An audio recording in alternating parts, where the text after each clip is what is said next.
Hi, everyone, and thank you for joining us. Welcome to the info session about the International Neuroscience MSc program at the Sagol School of Neuroscience, Tel Aviv University. My name is Orly, and I'm the coordinator of this program.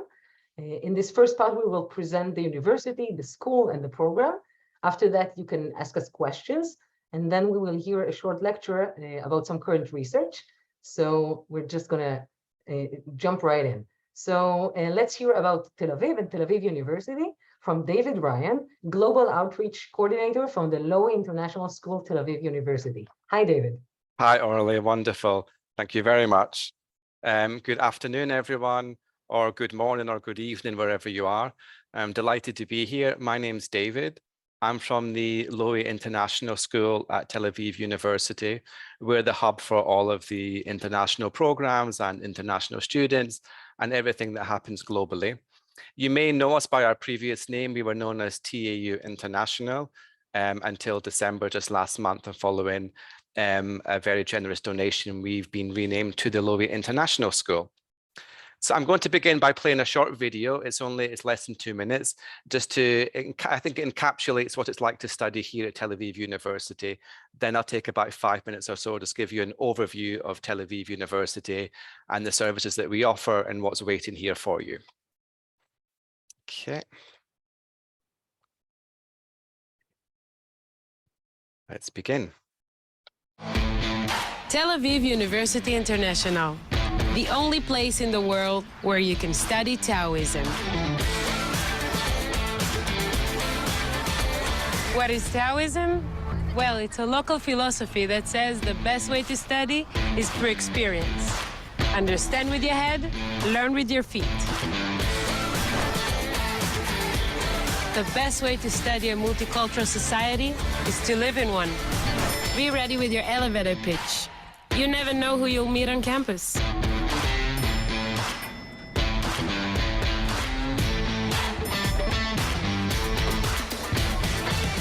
If you want to learn the best marketing strategies, just go to the local market. Reading about the startup nation? Write your own chapter. Study literature in the place that inspired the bestseller of all time. You can't resolve a conflict until you witness one. Rotim shinui! Rotim shinui! At TAU, there is always room for more questions and 400 labs to find the answers. Come experience the wisdom of Taoism at Tel Aviv University International, where first-class education meets a second-to-none lifestyle.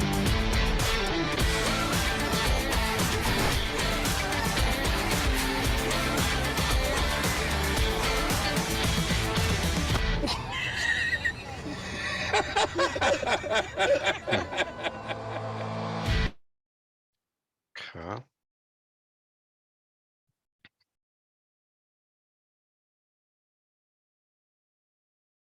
Okay. Bear with me.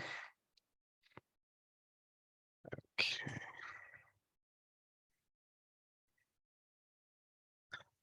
Okay, so I think, it just sums up our philosophy here at TAU that, you study best through experience.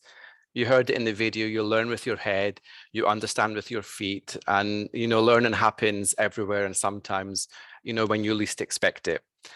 So we call that Taoism. So when you come to us, you don't just learn in a classroom, in a lecture room, in a lab, you learn in a campus, in a city, in a country.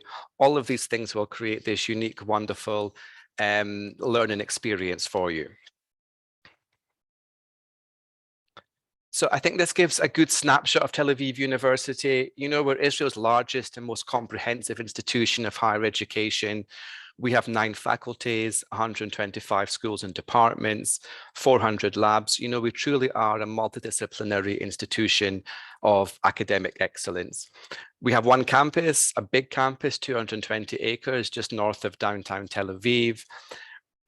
We have 30,000 total students, and of that, 2,000 are international, and they come from over 100 countries from all over the world. Typically, about 40 to 50% come from North America, but the rest come from all over the world, from Latin America, Europe, Asia, the Far East, Australia, as well as the international community here in Tel Aviv.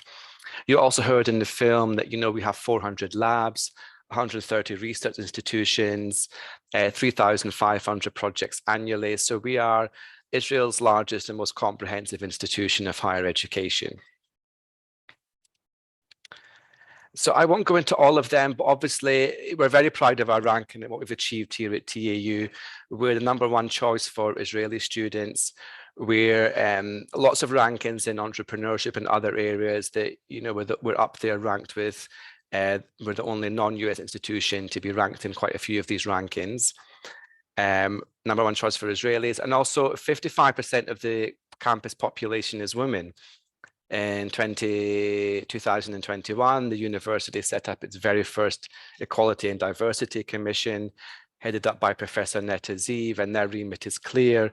It's to enhance equality and diversity for everyone at TAU.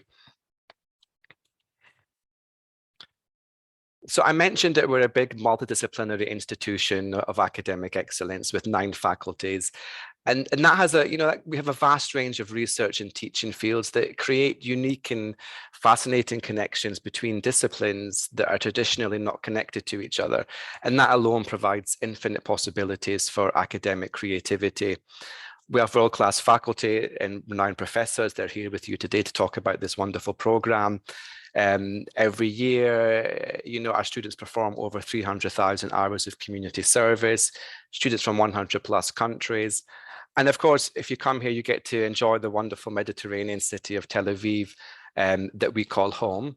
So if you've never been to Tel Aviv before, it's Israel's cultural and commercial capital.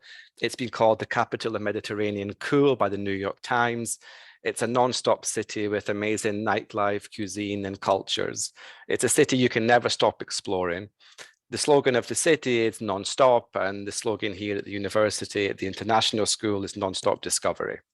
So it's a very wonderful city and lots of beaches and amazing food. It also has the world's 3rd most sushi restaurants after Tokyo and London, if you like sushi. Okay, bear with me. Oops. So if there's one thing I want you to take away from, the session today, in addition to the wonderful program that they'll talk about, it's the student life team. They work for us. We call them madrichim, which is a Hebrew word for guide or counselor. And they're there very much to give you a nice soft landing. They're all Israeli students. They're all post-army. They're doing their 1st or 2nd degree, and they work for us. They live in the dorms with you. They're there just to give you a nice soft landing. They're there on orientation day, on arrival day. They are your go-to people if you need any assistance or any help, 24/7. If you need someone that speaks Hebrew because you've lost your bank card, they're available to do that. Anything here on campus, they're also available to assist. In addition to that, you'll get to explore Israel through them. They do events on campus every week, like pizza night, yoga night, movie night, bringing students together, as well as amazing day trips and overnight trips in Tel Aviv, in Jerusalem, in the north and the south. So you really will get to explore the best of Israel has to offer. So they're there just to give you a sense of community, and you very much, even though we have 2,000 international students here, we get to know all of them pretty well. And that sense of community extends through to the accommodation as well. So we have obviously dorms on campus with 24-hour security. What we try and do is keep all of the international students together there, but at the same time, you're surrounded by Israeli students, so you get the best of both worlds. The actual picture here is of the Broshim dorms just adjacent to campus. They're very nice. You can live in your own apartment there, a studio apartment or a 1-bedroom apartment. They all have their own kitchens. There's no meal plans, but there's a supermarket just literally at the entrance to the dorms. And it's also a nice, way to make new friends, is to bond over food as well and to cook together. And just some pictures of the dorms here. You can see they're very nice. They all have their own kitchens, their own bathrooms, all en suite, all have Wi-Fi. You have laundry facilities, you have study rooms, you also have some social rooms. There's also a gym. There's also a creche there as well. So any students that do come with children, there's a place there for them. And I think just before I finish, I just want to briefly mention that even though you're all interested in the MSc in neuroscience, we do have over 60 programs here taught in English, you know, from high school gap programs all the way up to PhD and postdoc. So you literally can come to us and matriculate your entire way throughout your higher education journey. And that's me. Thank you very much. I'll pop my email address into the chat. And if you do have any questions related to Student Live, scholarships, housing, anything at all that's non-academic, you know, I'm here to help, and I'd be happy to hear from you. Thank you very much. David. Thank you so much, David, for all You're this welcome. information. Probably lots of the questions will come up later on, and we can send it also to you, and I can also try to help. For now, we're just going to move on, and I'm very happy to introduce Professor Dinora Friedman-Morovinsky and Dr. Boaz Barak, the academic heads of the program, who will tell us a bit about the Sagol School of Neuroscience and about the International MSc program. Please.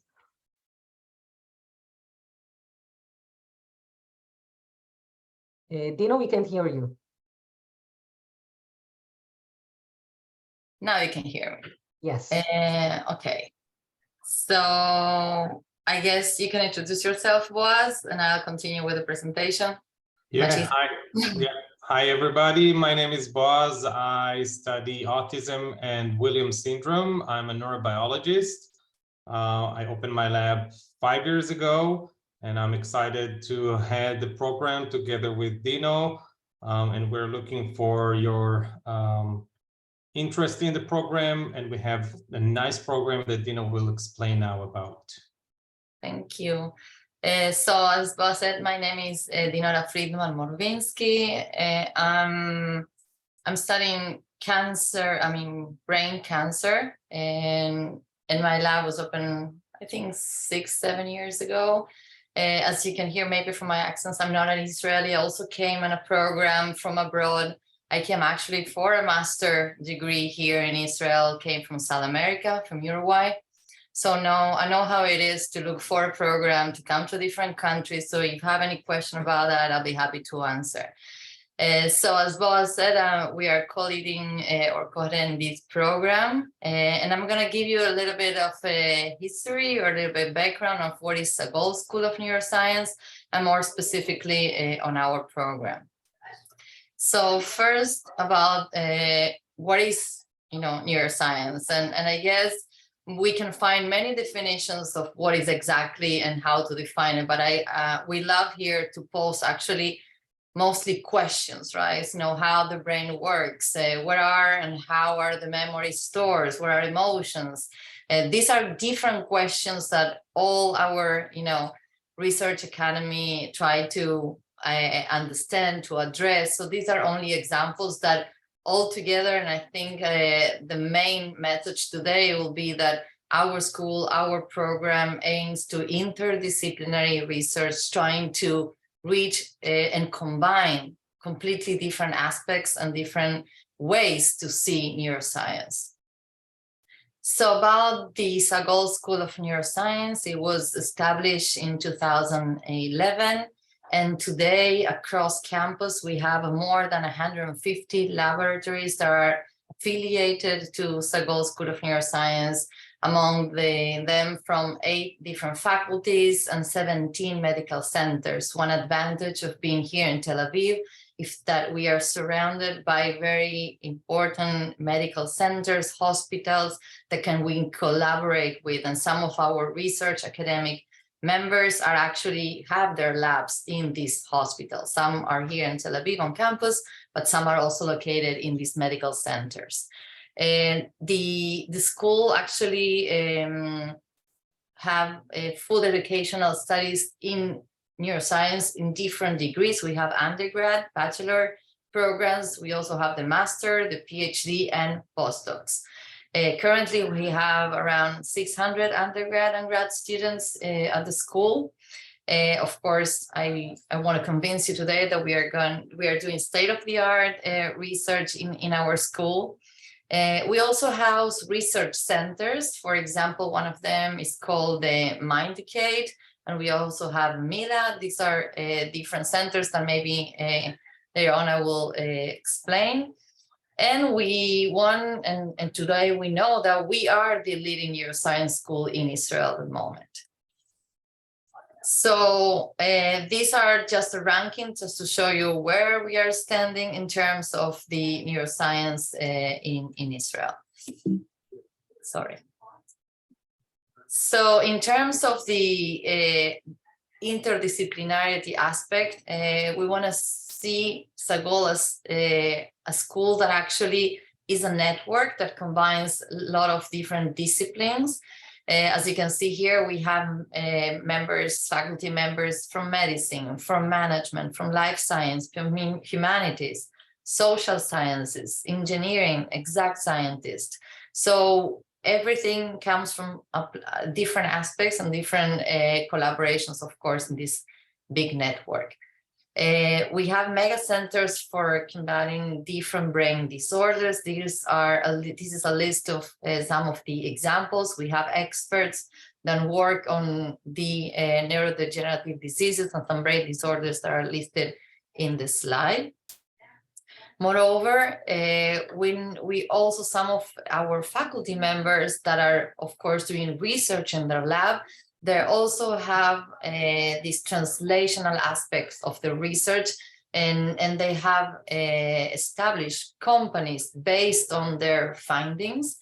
We have some examples here of different professors that have opened startup and companies and are working in collaboration. Not only the faculty are doing that, but another thing that also Sagol has is a big network with the industry. We have collaborations with the companies, pharmaceutical companies, or instruments companies that actually we work together in different projects to reach different aspects of our research.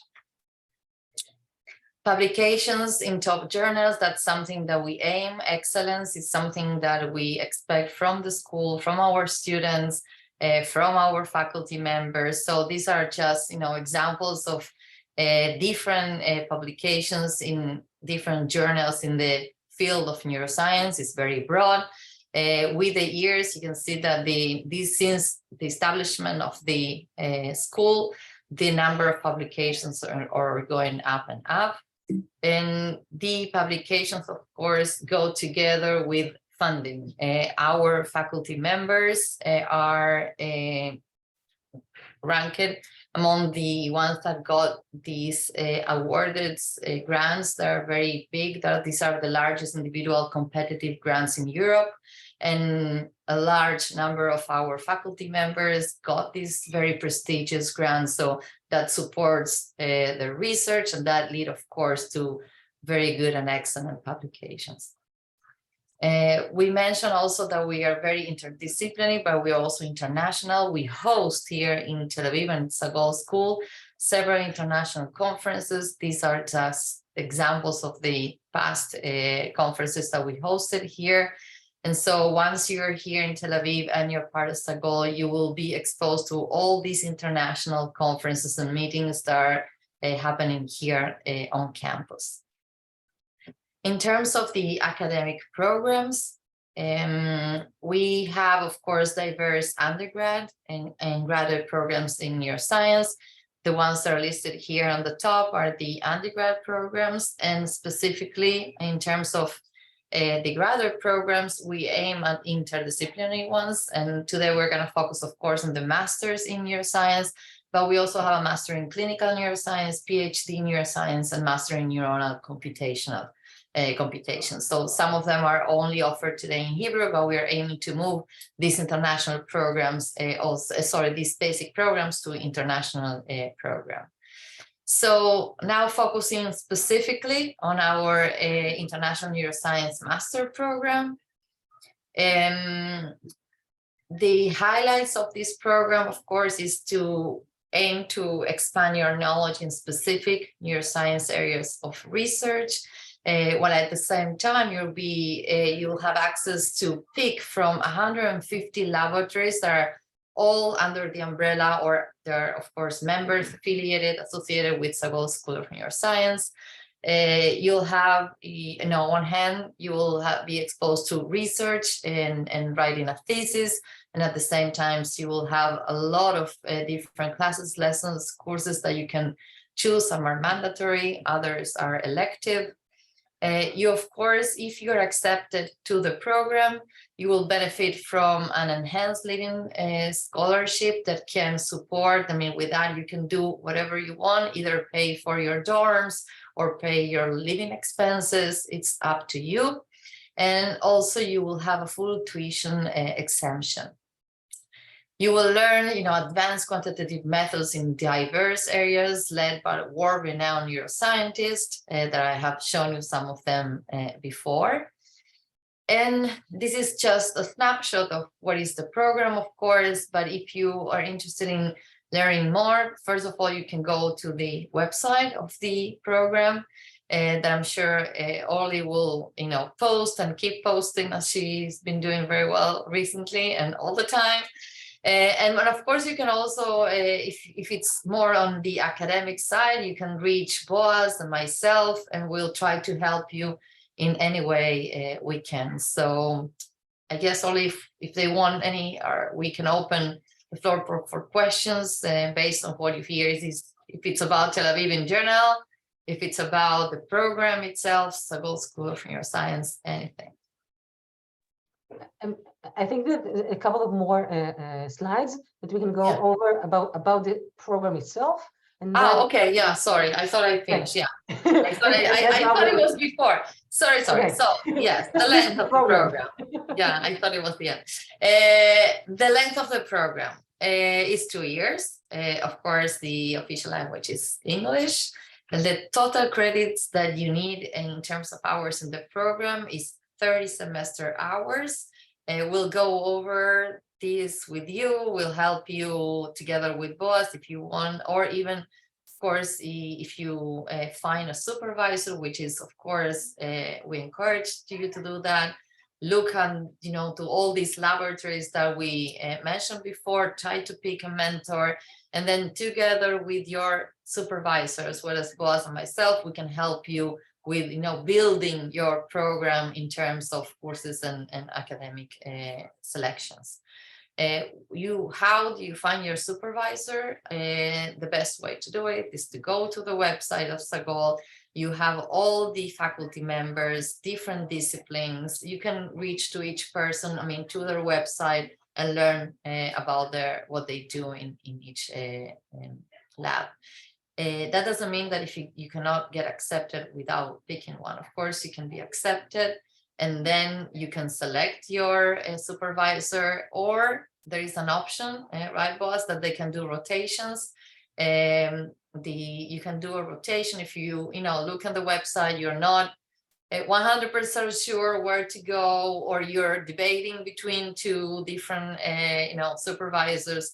An option is there for you to rotate through these labs, and we can discuss the details of how and what is the advantages and disadvantages of doing that.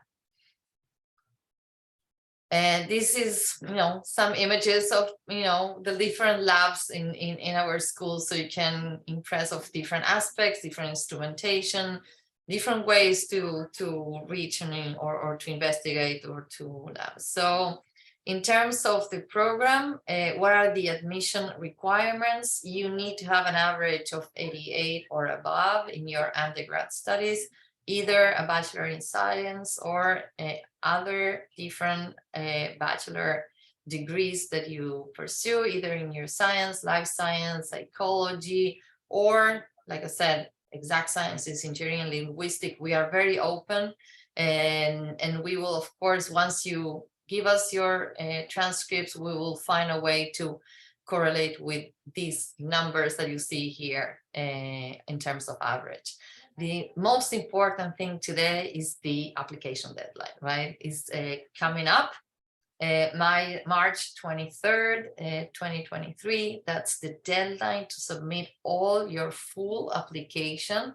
It's very, very important, specifically if you want to reserve later on an option for dorms, right? So you need to be accepted, or in the process to be accepted, submitted and accepted we can give you a provisional acceptance letter, but in order to reserve your dorm. So that is the problem. There is a very, very, I would say, very tight period of time that you can do it. And that's why it's very important to send your applications on time. In terms of tuition, as I said, if you are accepted to the program, you will be exempt from tuition payments. In terms of fellowships, I mentioned before, this is an amount of money that you will get per month, and that you can decide to use for your living assistance and your personal use. It can go, as I said, either to pay for the dorms, a rental apartment, your living cost, anything. It goes directly to your bank account. And like I said, yes, there are Tao housing, as we heard before and we saw, but the problem is that they're highly sick and you need to reserve them on time and with time. What are the prerequisites in terms of mandatory courses that you need? They are listed here in this slide, and you will you can, later on, we have it also listed in our website. You have to have all these courses, and if you don't have them at the time of the interview, for example, because that's a process I will explain soon. Once you're applying, we will, have an interview with you. It can be, of course, a virtual interview if you're on another place and not in Israel.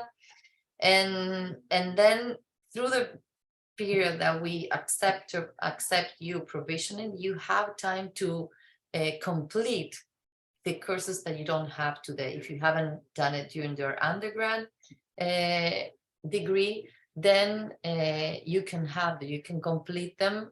We have some online courses that we can recommend.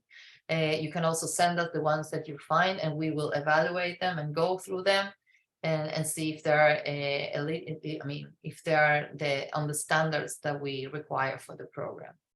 In terms of English, of course, English is a requirement, and applicants that are coming from non-English speaking countries or are non-native speakers of English, they need to provide a proof of English proficiency, and that proof will be evaluated by the office here at Tel Aviv University. I can expand on this if you have questions, during the Q&A's time. In order for your application to review, the following documents you need to submit in order to open what we call the online profile of yourself. Of course, you have to go through the applications. There's a lot of questions. There's a form that you need to complete. And this application, once you complete it, you need to pay an application fee of $150. Then you need to upload your CV. You need to upload the original transcripts in English, sign and stamp, as well as your undergrad diploma. You need to send us 2 academic recommendations, plus email addresses of both the recommenders, the people that send these letters. We need to have their emails. Of course, as I said before, English proficiency results, that's a proof of your English. And for the program, or at least for our program, we also asked for a PowerPoint presentation, and you can look at the requirements or the guidelines for this presentation online. And this is for something that we need to go over with you during the interview. And I think more or less I went through all the information. Here again, you have the email of our program specifically for any questions that you might have. And you have the website where you can get all the information that I went through, and even maybe with more details.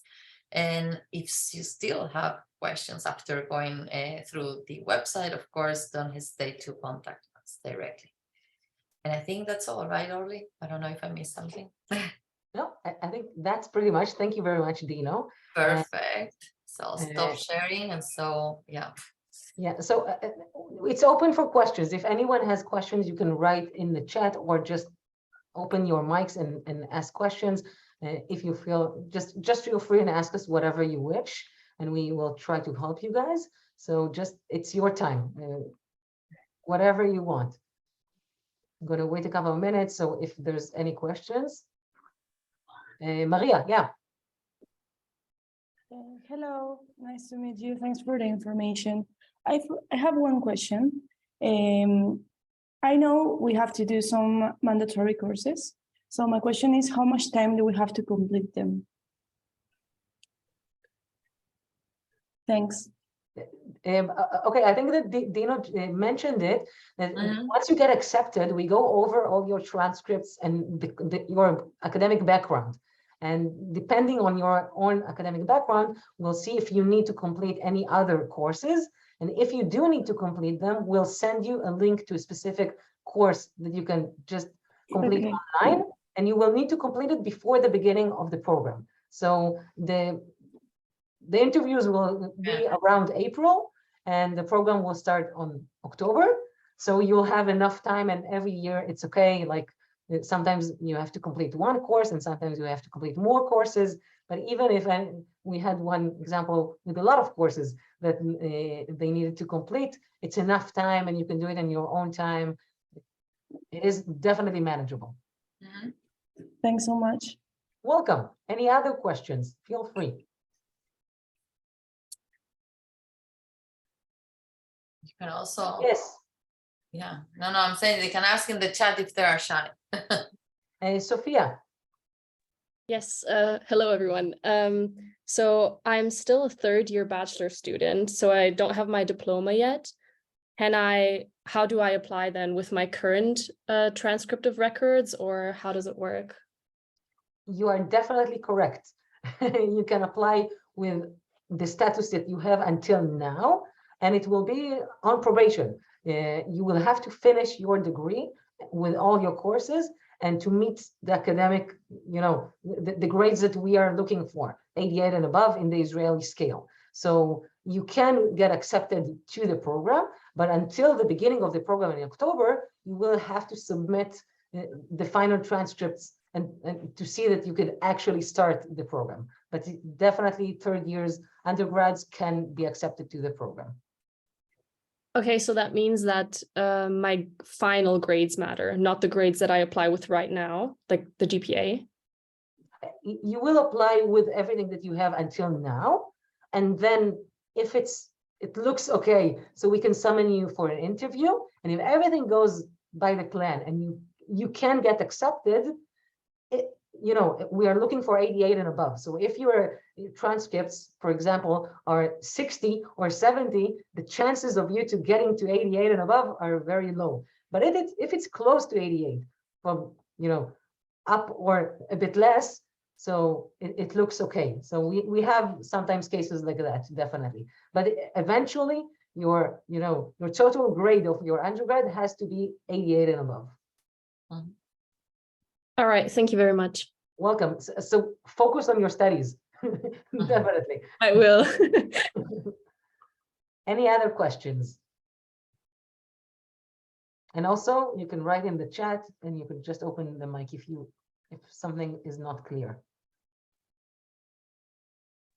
Is it possible to see a conversion of how international grades are counted? Like, because it depends a lot on the country, I guess. It's a good question, and on the website, like on, when you look in the web, there's different tables that you can see that. In the Tel Aviv University, we have a specific unit that handles that, that we transfer, once you pay the application fee, the $150, and once you upload all your documents, so then we transfer all your transcripts to that unit, and they are dealing with transferring from whichever country that you're coming from to the Israeli scale. So I can't answer you more than that. You can find more information in the web because it's pretty much the same. But in every university, they do have a specific table that they use. So I think that I just will recommend you to send your documents, and I can send it to them, and they will check it out. Thank you.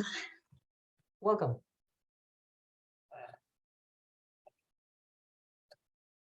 anything else that we can maybe help you guys?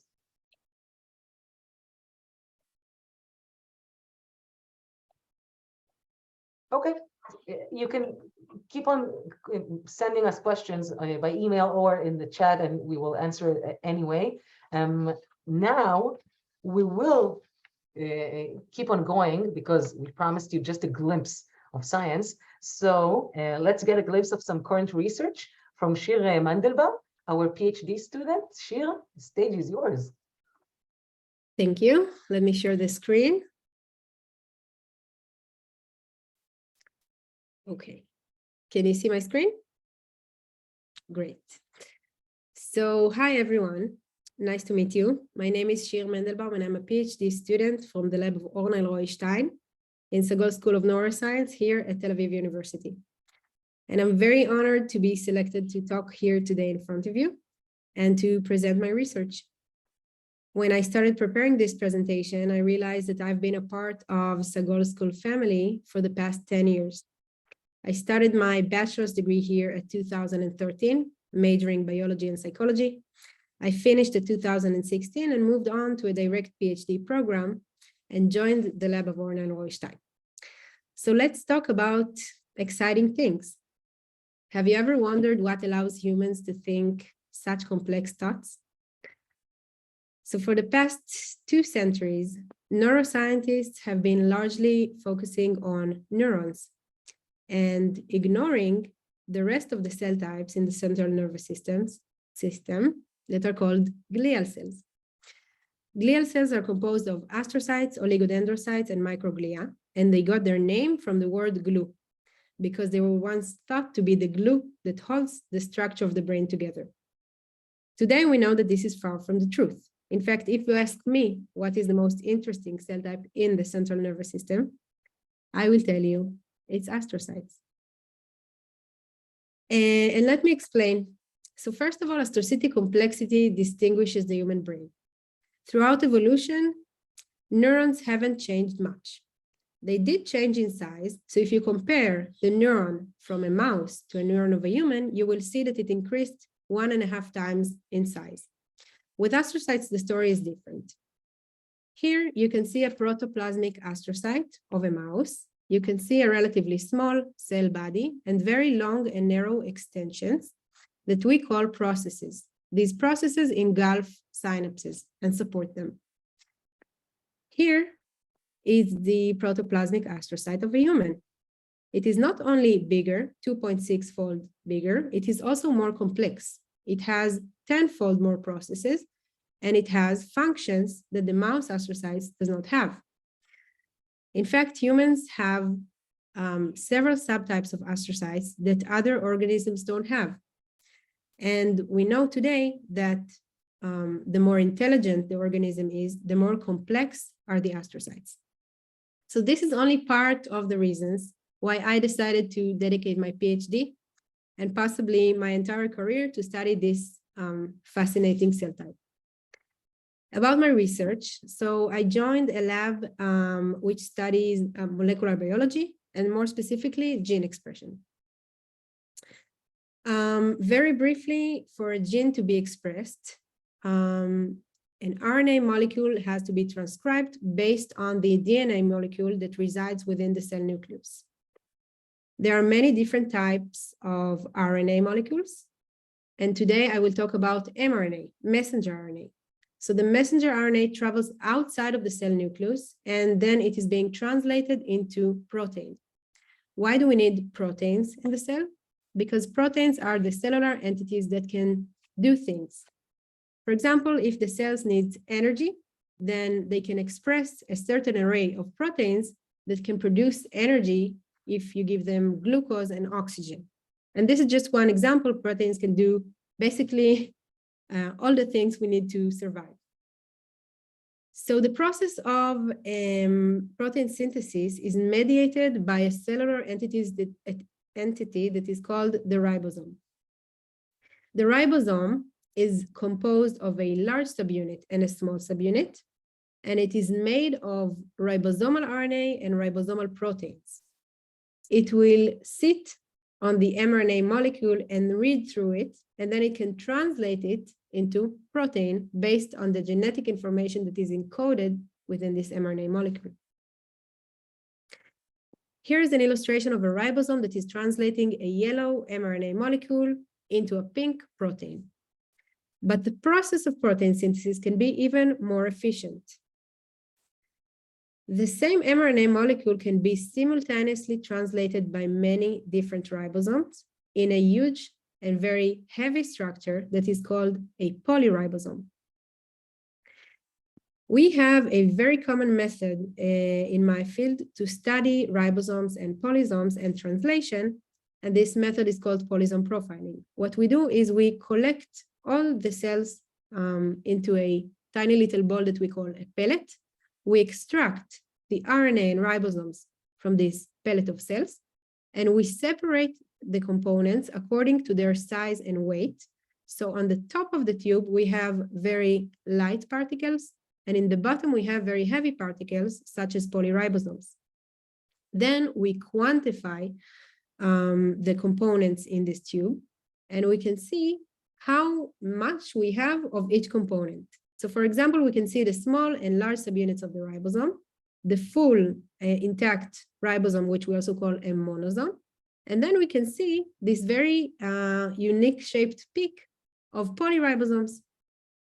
This is a very common method that allows us to take the mRNA that was bound here by polyribosomes and sequence it in order to tell what are the proteins that were synthesized by the cell. And this is how we can ask, what were the plans of the cells? What plans were the cells executing? So what I wanted to do in my PhD is to first perform polysome profiling on astrocytes. I took some cells, I collected them into a pellet, and I got the following profile. I got the small subunit, large subunit, and ribosomes, but I couldn't find any polyribosomes. I took more cells and repeated the process again and again, and I couldn't find any polyribosomes. So I went to the literature and I searched for scientists, labs, papers that did this already, because astrocytes are being studied extensively for the past 10 years, let's say. And polysome profiling is a very common method, but I couldn't find anyone that did it. And this was very weird. So this is when we hypothesized either astrocytes do not have polyribosomes, or there is something wrong with the method currently, and it is not really adapted to astrocytes. In order to answer this question, we took images with electron microscopy, which is a microscope that allows a very high magnification, and you can actually see ribosomes and polysomes. And this is the images. You can see in the blue arrows a type of polyribosome that is composed from 5 ribosomes, and they also have longer polyribosomes, but the bottom line is that they have many, many polyribosomes. So why can't we see them? And I took it upon myself to optimize the method for polysome profiling, and I did it for a few years. I changed several things. One of them was the surface area to volume component. Instead of collecting the cells into a ball like most people do, I decided to collect the RNA from the cells when they are still open and flat on the plate. And this way I could increase the efficiency of ribosome extraction. Finally, I got polyribosomes, and then I was able to use this method in order to study astrocytes. So what did I do? I took cells and I treated them with cytokines, which is a treatment that mimics a disease in the brain, or brain injury, or viral infection in the brain. So we have, let's say we have a resting astrocytes not treated, and the one that is treated with cytokines. And first of all, I did polysome profiling, and I saw that the treated astrocytes here in red have more polyribosomes and more ribosomes. And this is not a trivial result. First of all, it was never shown because the method was not appropriate, but it's not so trivial. Many different cell types decrease translation upon stress, upon, when something happens, they shut down translation to save energy. Astrocytes act the opposite. They want to proliferate in order to solve the problem. And it is something that is known about astrocytes, that they do have this role of maintaining homeostasis when something goes wrong in the brain. But even more interesting, I was able to take those polyribosomes and sequence the mRNAs that they were translating. And this is how I could ask what plans are currently being executed. And since this is a very brief talk, I'm not going to go into all the details and everything we found, but basically we found that they increased the efficiency of translation of genes involved in ribogenesis, the generation of new ribosomes, energy production, and cholesterol, which was very surprising. And when we thought about it, we realized that cholesterol is a component of the cellular membrane, and those cells needs to generate a lot of membranes when they are activated. So everything made a lot of sense. And the bottom line is that now there is a better way to study protein synthesis in astrocytes. So this is my Professor Orna Roy-Stein and my lab members. And I would like to thank you for your attention. Thank you very much, Shir. Sure. It's very interesting to hear also about the challenges that you have throughout your research. And as you said, you are part of this Sagol family, and hopefully for many more years. Okay, so guys, if there's any more questions, feel free. You can write us. This is a good time to thank you again for joining us today. Thank you, David, Dino, Boaz, Shir, for sharing all the information. Just a quick reminder, we talked about it before. Can you just stop the sharing, Shir? Oh, thank you. Okay, so just a quick reminder about the registration. We just want to remind you all that the registration for the program will close on March 23rd. So don't wait for last minute. We are here until March 23rd. Make sure that to upload all your documents before that date. You're more than welcome, of course, to contact me directly. All of you guys have my emails. It's on the website. You have the email, the program's email. You can write me any question that you have. I will be happy to assist you. And that's it. I think that we just want to say to all of you guys around the globe that we really hope to see you next year in Tel Aviv. So good luck, everyone, and take care.